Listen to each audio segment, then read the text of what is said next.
I work or started working um, trying to help women when I was incarcerated. I became incarcerated in 2015, and when I was released into population, I noticed a need in the prison for help preparing for parole.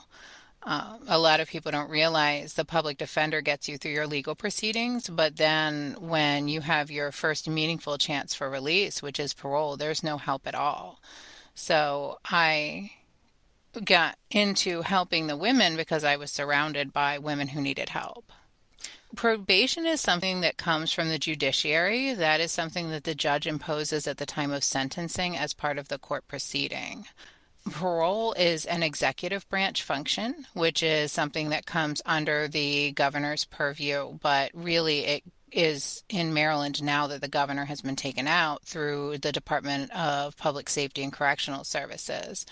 There is a 10-member parole commission who reviews cases at prescribed times in the law and makes a determination whether somebody is going to receive early release or not based on a list of factors that they are charged with considering, which include things like the circumstances of the crime, remorse and understanding, solid home plan, rehabilitation during incarceration, GED and educational achievements.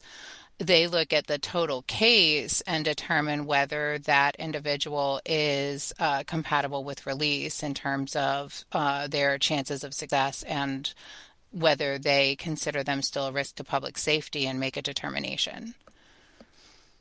I didn't work on my own case, actually. That's kind of like trying to do heart surgery on yourself. I got a typewriter and I got it really for myself because I was starting to take some classes like Celebrate Recovery for my own personal enrichment. And a young woman came to my door one night and said, "Can you please help me type this parole packet?" And I said, "What's a parole packet?" And she showed me what she had, which was a very rudimentary thing at that point. But I said, "Okay, I'm going to try to help you." So I edited it. I tried to do as good of a job for her as possible. And she was a domestic violence survivor like I was. So we had a connection.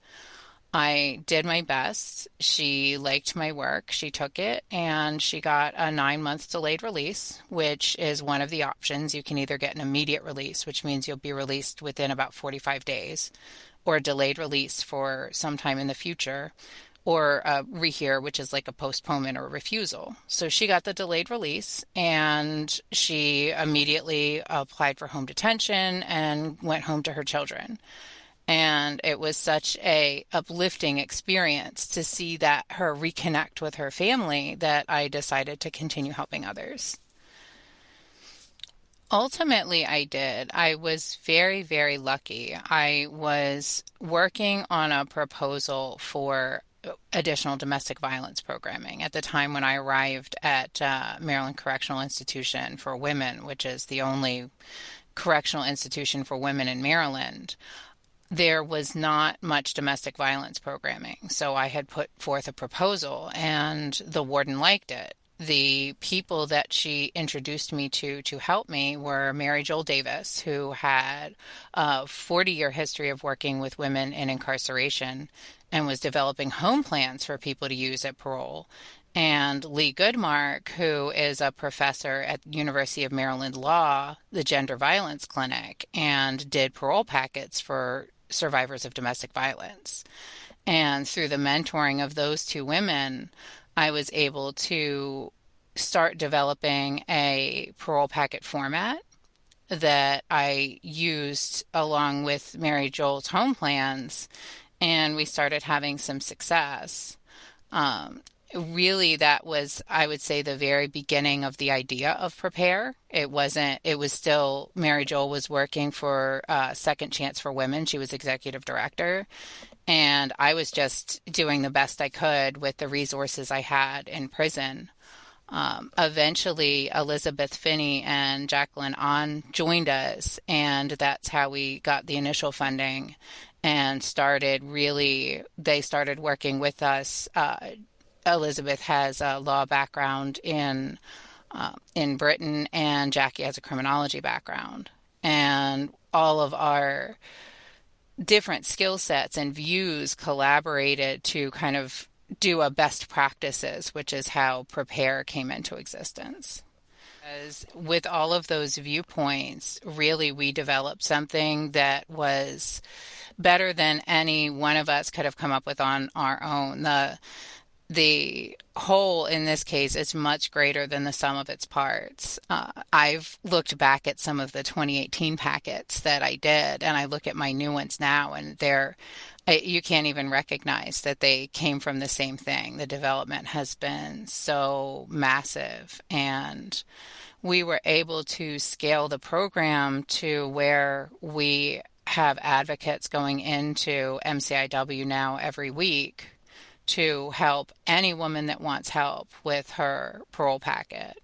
My first year, I wanted to reduce the population by 1%. That was my goal for myself. That meant 8 women. I wanted to get 8 women out. The population now is just under 500, and our doors open to every one of those women. And it varies state by state. In Maryland, nonviolent charges are at 25%.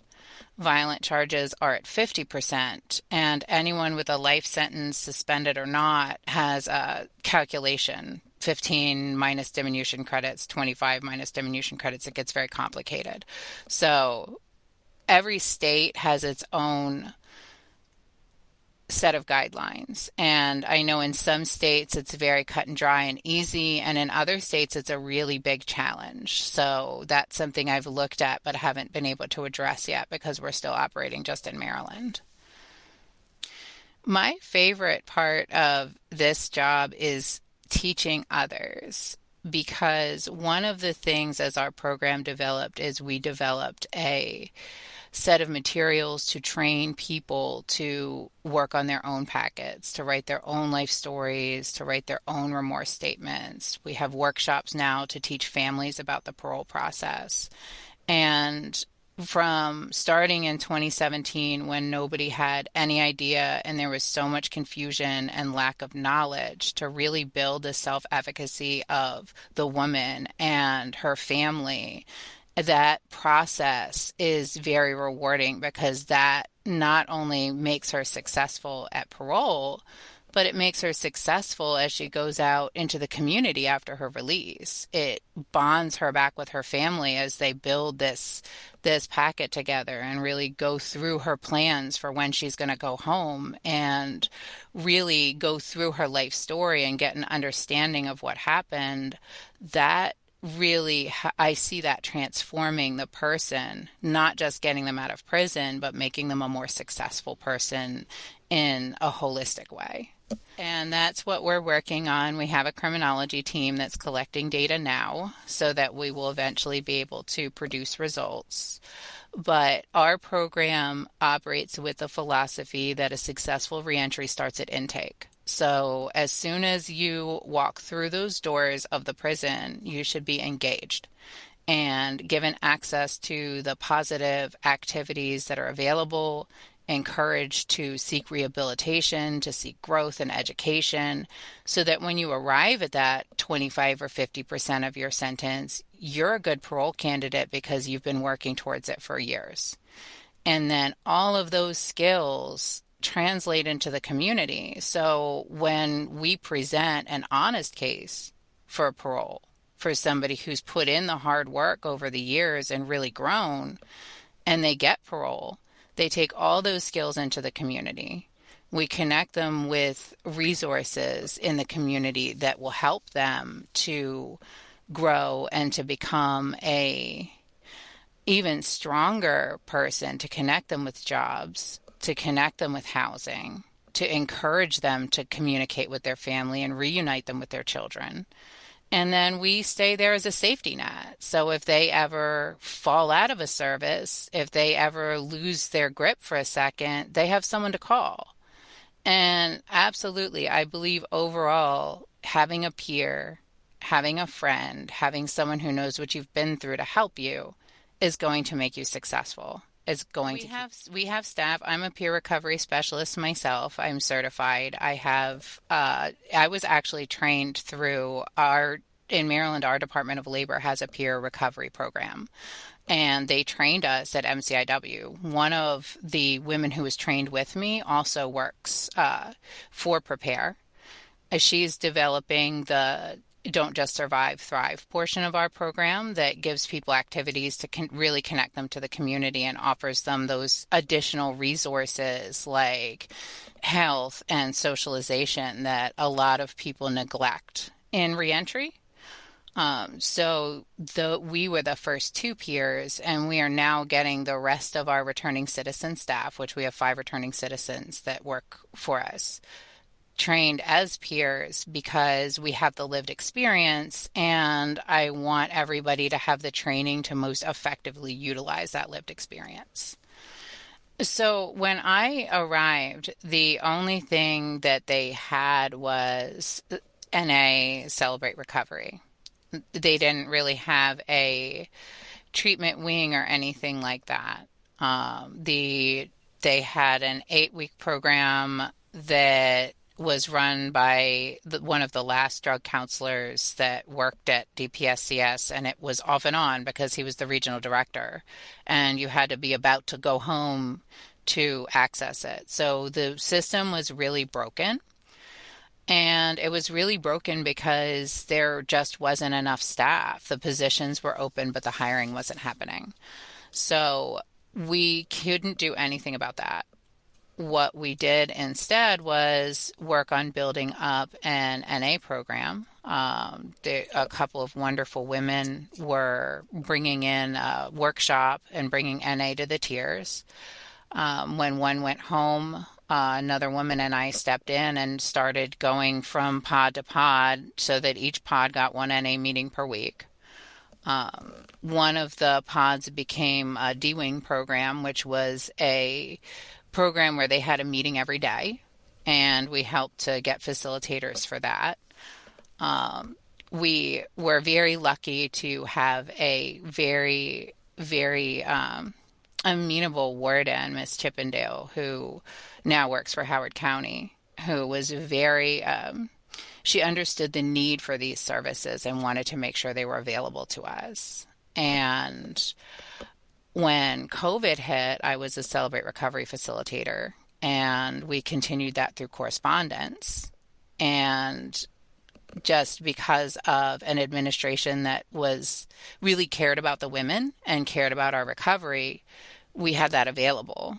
The peer recovery program started in 2020, that I was in the first group trained of peers. That program now has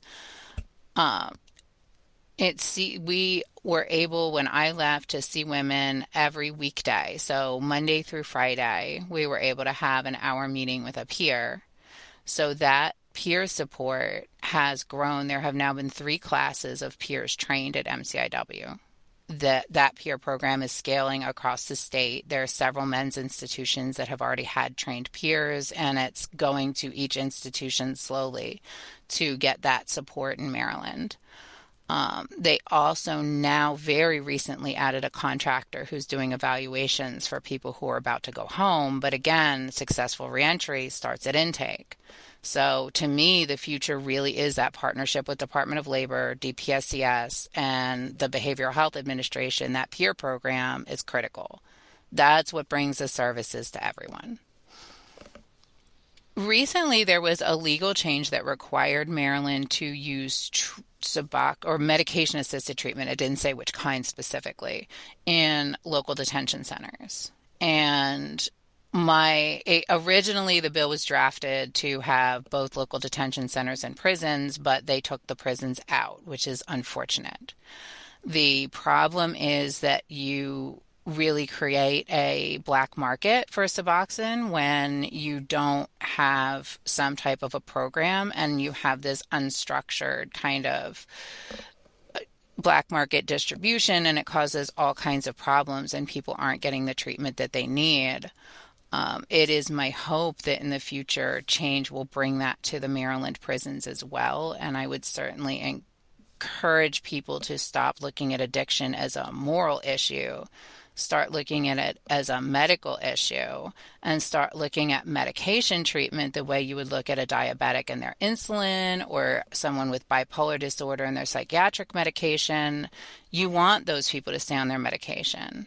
You want somebody who has substance use disorder to stay on their medication treatment because that's what's going to make them successful. My clean date is October 1st of 2017. And so I've been over 5 years, and it's to a point where it is not difficult and I don't have triggers like I used to. But it was very hard, especially being in prison and being in a environment where there's so much desolation. I really credit Celebrate Recovery. I credit being a leader in that NA program, really getting engaged in the community and taking on responsibility with keeping me motivated in those first couple years, because those first 1, 2, 3 years can be tough. And if anyone is listening to this who's in recovery, I want to encourage you. The biggest setback that I see people have is that they will slip once. And they will slip once and throw their hands up and say, I've lost all my clean time, I've lost everything, so I may as well just keep going down that road. The biggest thing that I would want people to know is that every day is a new day. And if you've won for 1,000 days and one day you lose, why don't you wake up tomorrow and win for 1,001 days and one day you've lost? Because you can still keep that record going, and 1,001 to 1 is still a good record. So just keep moving forward, and don't engage the shame and the guilt that goes along with substance use disorder. Let that stuff go and just try to live a good life. And that is one interesting observation that I had about being in prison, is that even though it is a very unnatural and sometimes a very toxic community, it is a small community where people know each other. And in coming home and going through my own reentry, I think one of the things that shocked me is how little connectedness people have with each other. They don't know who lives next door, which would be unimaginable in prison. You know everybody who lives on your tier, but nobody knows who lives on their street. People stand next to each other in the supermarket line and they don't communicate with each other. And that, to me, is something that I feel like the prison community actually does better than we're doing out here right now. We've engaged so much with our devices and so much with media that we forget to engage with the person who's right in front of us. But that humanity is what makes us want to help each other. That humanity is what allows us to care for each other. And that humanity is what allows us to see people who are starting to struggle when there's still time to stick a hand out and pull them back up before things become a disaster. I live in Baltimore. Yeah, I live in Baltimore, and our city is in crisis right now. Our violence is through the roof, and I know that's probably reported in the national media at this point because it's just become so out of control. And one of the things is I'm moving around these communities that have a lot of this violence saturation, doing the work that I do, and the fact that I lived in one of them before I was incarcerated, I have noticed that disconnect, which I think makes it very easy for people to go out and perpetrate this violence because they're already disconnected. And that would be reach out and connect to your youth before they go to prison, pre-carceration. My work reaches back to the door, but really our work as a society should be making sure they never get to me in the first place. Exactly. Just take those opportunities where you are today. And I told people that on the inside, and I continue to tell my clients that. I did this work for many years on the inside, and then I packed up my office, basically, which was what my room was, left everything behind but my paperwork, carried that out, and I was on the phone with the parole commission at 9:30 in the morning the next morning advocating for one of my clients from the outside. And The fence is just a metal object. It does not stop you from doing anything except walking across that physically. But that does not mean that you can't communicate. It doesn't mean that you can't do your work. There are many people who have founded nonprofits, who have written books, who have done great work while they were in prison that's given them work to do when they come home, which made my reentry a lot easier because now the work that I've laid, that foundation that I laid while I was incarcerated, I could come and live in that house that I built. And it can be it can be hard, this work. Sometimes you feel like you never get ahead and you feel like you're not making any progress.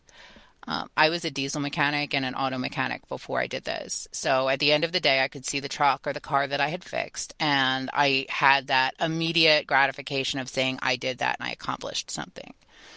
And a lot of times in this kind of work, you can go days and weeks and months and feel like you're not accomplishing anything. Stick through it, and you'll get that win and you'll see that person go home. One of my mentees, after about 6 months of working on a case, and it was her first case, really difficult case, and I left in the middle of it and she did it by herself. And they were successful. And she was so frustrated, I think, when she's going through it, but then she's so happy and really, I mean, changed this person's life.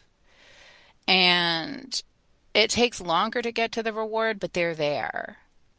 So there's distractions, but just remember, play the tape all the way forward, which is something that we say in the 12-step programs. Play the tape all the way forward and figure out where do you want to be in a year, in 5 years. What do you want to do when you go home, and start making those small incremental steps towards it today, and you'll get there.